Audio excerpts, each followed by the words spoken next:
नमस्कार विद्यार्थी मित्रांनो, मी प्राध्यापक डॉक्टर अर्जुन नेरकर, मसगा महाविद्यालय मालेगाव कॅम्प मालेगाव. विद्यार्थी मित्रांनो, आपल्या मराठी जनरलच्या पेपरामध्ये ज्या साहित्य रंगाचा समावेश करण्यात आला आहे त्या साहित्य रंगातील आपण ललित गद्यांचा अभ्यास करतो आहोत.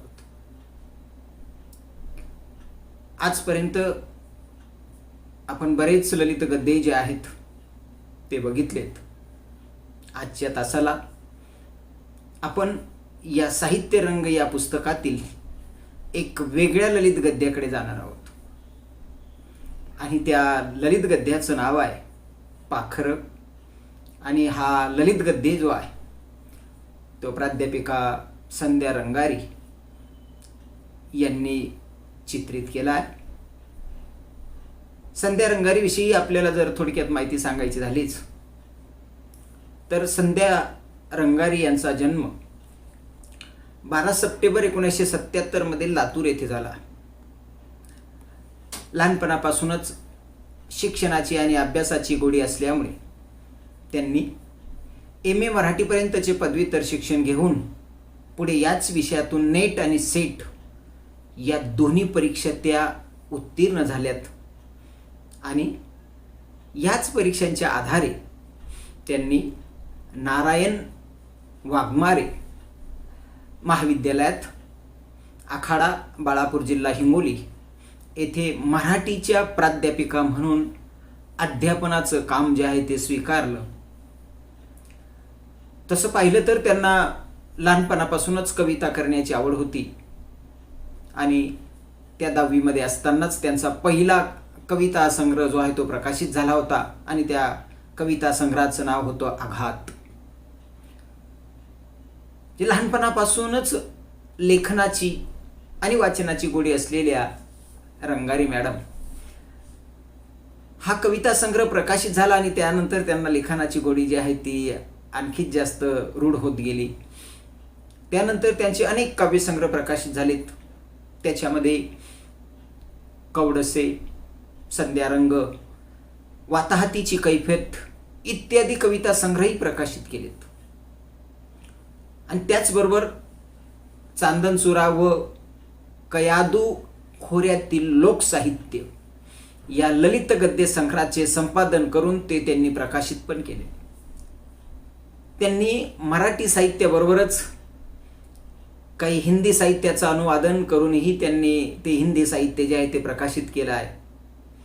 त्याच्यामध्ये बेटी को बोलना सिखाऊंगी हा हिंदी अनुवादित कविता संग्रह प्राध्यापिका संध्या रंगारी यांनी प्रकाशित केला आहे. दलित साहित्यात ललित लेखन करणाऱ्या लेखिका म्हणून त्यांची खास विशेष अशी ओळख आहे. त्यांचे लेखन स्त्रीवादातून मानवतावादाचा पुरस्कार करणारे आहे.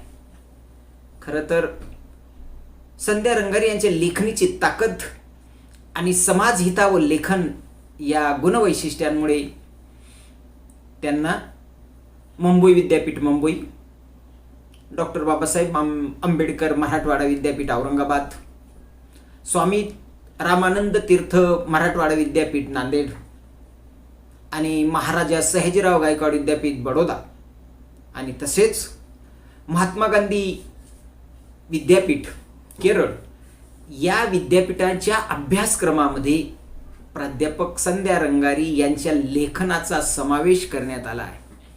त्यामुळे या त्यांच्या लेखनाची कुठेतरी दखल घेतली गेली आणि म्हणूनच त्या लेखनाच्या माध्यमातून त्यांना साहित्य क्षेत्रातील विविध मानाचे सन्मान जे आहेत ते प्राप्त झाले, त्यांनी हस्तगत केले आहेत. अशा पद्धतीनं साहित्य रंग या पाठ्यपुस्तकात संध्या रंगारी यांचा पाखरं या ललित लेखाचा समावेश करण्यात आला आहे. या ललित लेखातून त्यांनी भटकंती करणाऱ्या, पालावर जगणाऱ्या, शिक्षणाची परवड झालेल्या भारत नावाच्या एका फाशेपारधी मुलाचे विश्व साकार केले आहे. भारत हा पाखरे पकडणाऱ्या जाळ्यामध्ये पाखरं कशी अडकतात, किंवा भारत नावाचा हा जो मुलगा आहे हा एक प्रतिकात्मक दृश्य कसं दाखवतो, भारतामध्ये अकाली प्रौढत्व कसं येतं, अशा सगळ्यांमधून फाशेपारधींच्या वेदनादायी जीवनाचा प्रत्यय पाखर या ललित गद्यातून आपणास पाहावयास मिळतात. भटक्या वंचित जमातीचे दुःख आणि वेदनादायी जीवन अनुभवण्याचा प्रत्यय या ललित लेखातून आपल्यापुढे व्यक्त करण्याचा प्रयत्न या लेखिकेने केला आहे. या लेखनात संध्या रंगारी यांनी समाजातील एक प्रखर राजकीय वास्तव अभिव्यक्त केले आहे. खरं तर पाखर या ललित लेखाच्या माध्यमातून संध्या रंगारी यांनी फासेपारधी समाजाचं चित्र उभं केलं आहे. ही जमात जिवंत पाखर पकडून आपला उदरनिर्वाह भागवत असतात. सतत भ्रमंती, कोणत्याही गावाच्या बाहेर जाऊन आपली पाल मांडायची, दिवसभर रानात फिरायचं, जिवंत पाखर पकडायची, त्यांची विक्री करायची, त्यांच्यावर आपलं कुटुंब चालवायचं, असा पारधी समाजाचा जीवन प्रवास. पारधी समाज म्हणजे गुन्हेगार, दरोडेखोर, लुटारू अशा उपमा त्याला सतत चिपकलेल्या आहेत. अशातच एका पारधी समाजाच्या लहान बालकाचे चित्र पाखर या ललित गद्याच्या माध्यमातून प्राध्यापिका संध्या रंगारी यांनी उभं केलं आहे. भारत नावाचा एक लहान मुलगा एका झुडपाच्या आड लपलेला असताना एका शिक्षिकेच्या नजरेस तो पडतो. या दोघांच्या संभाषणातून या कथेचा प्रारंभ होतो. खोपा पाहत होता. त्या खोप्याची मांडणी कशी आहे, त्याची बांधणी कशी आहे, त्यात सुगरण या पक्ष्याची एजा या बारकाईने तो निरीक्षण झुडप्याच्या आडून करत होता. मास्तरीन बाईने त्याला पकडल्याने तो थोडा घाबरतो, थोडा दचकला. या मास्तरीन बाई मला आता शाळेत घेऊन जातील आणि शाळेत गेलेले पोरं वेडे होतात असा त्याचा आजही गैरसमज झाला आहे. म्हणूनच तो शाळेपासून वंचित राहिला आहे. याचे जिवंत उदाहरण त्याच्या डोळ्यासमोर असल्या कारणाने तो मास्तरीनबाईंना राघूची कथा ऐकवतो. राघू हा त्यांच्या समाजातील म्हणजे फाशेपारधी समाजातील एक शिकलेला, होतकरू, हुशार, आपल्या समाजामध्ये परिवर्तन झालं पाहिजे, आपल्या समाजाच्या अंधश्रद्धा दूर झाल्या पाहिजेत, आपल्या समाजानं शिकलं पाहिजे, अन्यायाला वाचा फोडली पाहिजे, असे असंख्य विचार तो आपल्या समाजापुढे मांडायचा. आणि म्हणून गावातील सरपंचाच्या माणसांनी 8 दिवसापूर्वीच राघोला विहिरीत ढकलून दिला आणि गावात बोंब केली की वेडा राघून विहिरीत उडी मारून जीव दिला, त्याला विड्यात काढलं गावच्या सरपंचाने. म्हणूनच शिकलेली माणसं ही वेडी होतात, समाज त्याला जीवन जगू देत नाही, असे ही लहान बालकांच्या तोंडून बाईंना ऐकायला मिळतं. आणि अशा प्रकारे दोघांच्या संभाषणातून मास्तरीन बाईंना तो भारत आपल्या जीवनाची कथा सांगत होता. आणि मास्तरीन बाई एकाग्रतेने तो जे सांगत होता ते ऐकत होत्या. तेवढ्यात मास्तरीन बाईचा ऊर भरून आला. तेवढ्याच प्रेमाने मास्तरीने त्याला जवळ घेतलं, त्याच्या पाठीवरून प्रेमाने हात फिरवला.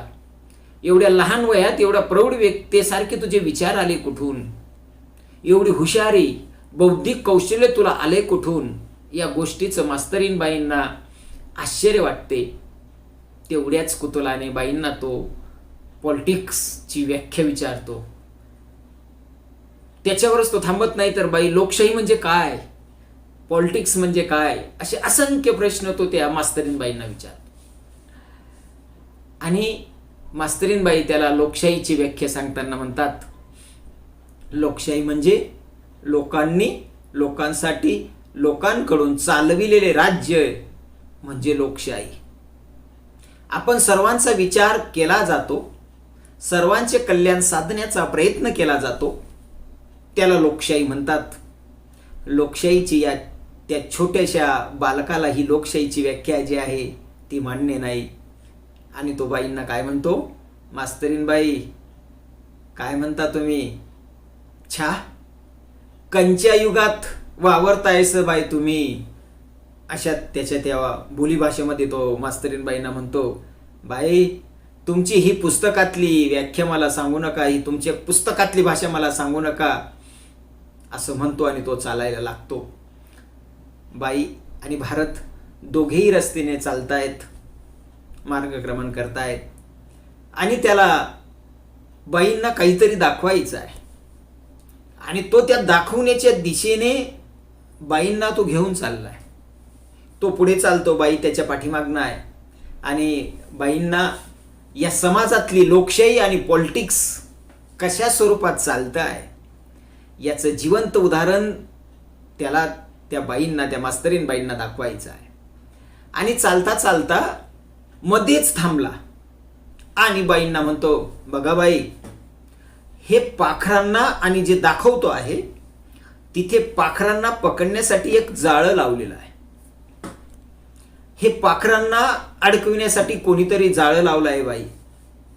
हे पाखरू या जाळ्यात अडकावे म्हणून त्या जाळ्याच्या अवतीभोवती दाणे टाकलेले आहेत आणि त्या पाखरांना या दाण्याचं आमिष दाखवण्यात आलं आहे आणि दाणे टिपायला ही पाखरं येतात आणि दाणे टिपता टिपता जाळ्यात अडकली आहेत. अडकण्याची जाणीव त्या पाखरांना होते आहे, पण चोच मात्र त्या जाळ्यामध्ये अडकली आहे, मान त्या जाळ्यामध्ये अडकली आहे, त्या फाशामध्ये अडकली, ती सुटत नाही. ते धडपडत आहेत सुटण्यासाठी, पण कसे सुटणार बाई, गळ्यात फास अडकलाय, सुटणं मात्र व्यर्थ आहे. थोड्या वेळात ही कथा सांगत असतानाच त्याच वेळामध्ये समोरून एक तो शिकारी आला, ज्याने जाळं लावलं होतं. त्यांनी एक एक करून त्या जाळ्यातली सगळी पाखरं बाहेर काढली, त्याचे पंख खोडलेत, पिंजऱ्यात डांबलं, बाजारात आणलं, लिलाव मांडला. बिचारी पाखरं धडपडणारी घायाळ झाली, कावरी बावरी होऊन आभाळाकडे पाहू लागली, आपलं छत सोडून गेली बाई. यालाच पॉलिटिक्स म्हणतात. आणि माझ्या राघूच्या बाबतीत सुद्धा बाई असंच हे पॉलिटिक्स झालं आहे. तो शिकला सवरला होता आणि समाजामध्ये परिवर्तन घडू पाहत होता, पण हे समाजाची अशी ही फासा मांडणारी माणसं जी आहेत, सर्वसामान्यांना, या पाखरांना त्यांचे पंख असे खोडून टाकतात बाई. माझ्या राघूची कथा या पाखरांसारखीच झाली आहे आणि ते राघूचं दृश्य जे आहे ते त्याच्या डोळ्यासमोर येतं आणि त्याचं अंतःकरण भरून येतं. भारत पाखराची कथा सांगत असतानाच मास्तरीनबाई त्याच्याकडे एक नजरेने एकाग्रतेने पाहत होती. त्याला पाहताच मास्तरीनबाईंचं अंतःकरण भरून आलं. त्या छोट्याशा बालकाचा जवळ घेतलं, त्याच्या डोक्यावरून मायेनं हात फिरवला. त्याच्या डोळ्यात मास्तरीनबाईनं पाहिलं तर त्याच्या डोळ्यामध्ये पहाटेच्या शुक्र ताऱ्यासारखे तेज चमकत होतं. त्याच्या डोक्यावरून पुरा हात फिरवला आणि बाई त्याला म्हणतात, पाखरा निदान तू तरी आभाळात झेप घे रे, म्हणजे तुझा समाज जरी घेत नाही तरी तू तरी या आभाळामध्ये झेप घे रे. तुझ्या पंखात ताकद असू दे गरुड झेप घेण्याची. त्याला एकाकीच या मास्तरीनबाईच्या बोलण्यानं गैवरून आलं आणि तो म्हणतो, काय सांगू बाई, मी पण लय स्वप्न फुलवली होती. उंच आभाळात भरारी घ्यायची, आभाळाला गवसणी घालायची, या सूर्याकडे झेपणारी स्वप्न होती बाई माझी. पर पंखच खुडल्यागत गेली आहेत, पंखच खुडली गेली आहेत. बाई माणसाला सवयच लय वंगाळ बघा. बाई आज 8 दिवस होत्यात राघोला मरायला, कंसासारखा खोडला. शेवटी खुडून झाल्यावर त्याच्या देहातला प्राण निघून गेला आणि मग मात्र या माणसांनी त्याला नव्या कापडात गुंडाळलं, नव्या नवरीगत त्याला सजवलं.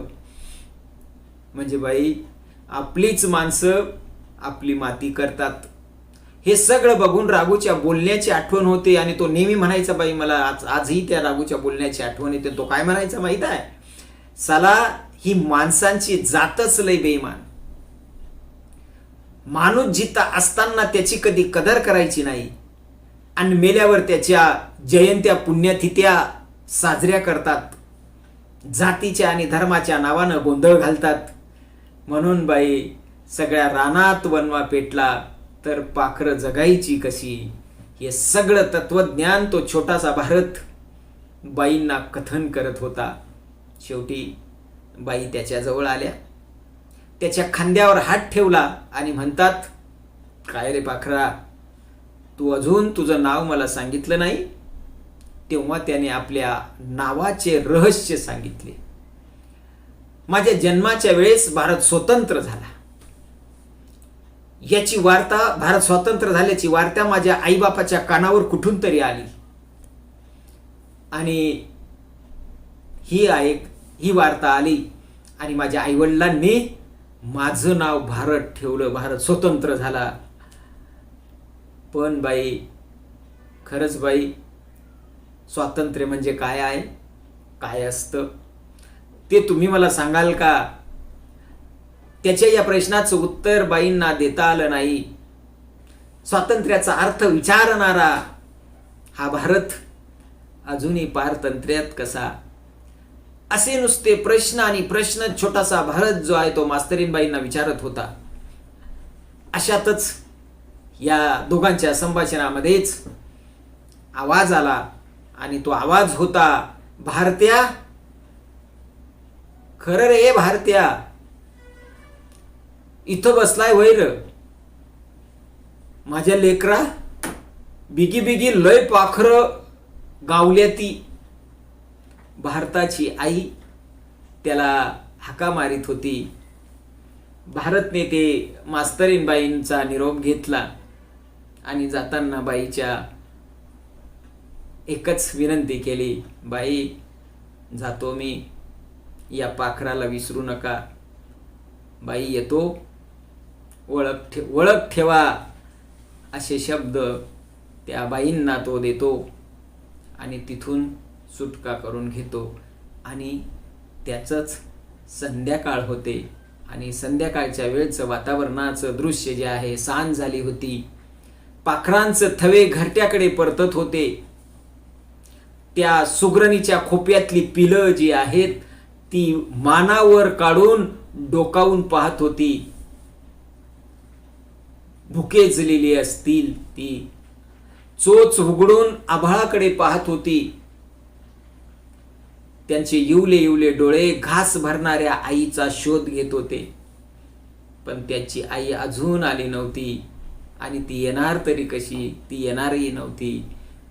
कशी येईल ती, कारण ती जाळे टाकणाऱ्या त्या जाळेकरूंच्या शिकारीच्या जाळ्यात अडकली होती. कसं सांगू बाई त्या पिलांना की बाबांनो, तुमची आई तुम्हाला न दिसेनाशी झाली आहे, तुम्हाला सोडून तिने आकाशाला गवसणी घातली आहे आणि एका जाळ्यामध्ये अडकली आहे.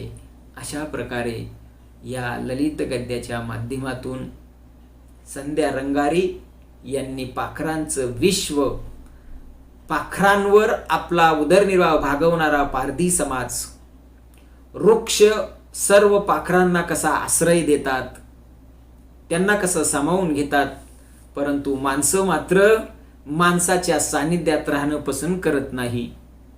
तो माणसापासून माणूस अलिप्त होत चालला आहे, याची खंत या लेखातून संध्या रंगारी यांनी अधोरेखित केली आहे. अशा पद्धतीनं बांधवांनो, पाखरं या कथेच्या माध्यमातून पारधी समाजाचं जिवंत चित्र, एक अडाणी समाज, एक दरोडेखोर समाज म्हणून त्याचं कसं वर्णन असतं किंवा त्याच्याकडे कसा समाज पाहतो, याचं जिवंत चित्र या कथेच्या माध्यमातून, या पाखरं कथेच्या माध्यमातून संध्या रंगारी यांनी अधोरेखित केला आहे. आणि इथे या कथेचा कथांश जो आहे बांधवांनो, तो आपण संपवला. पुढील तासाला आपण पुढच्या कथेचा विचार करणार आहोत. धन्यवाद.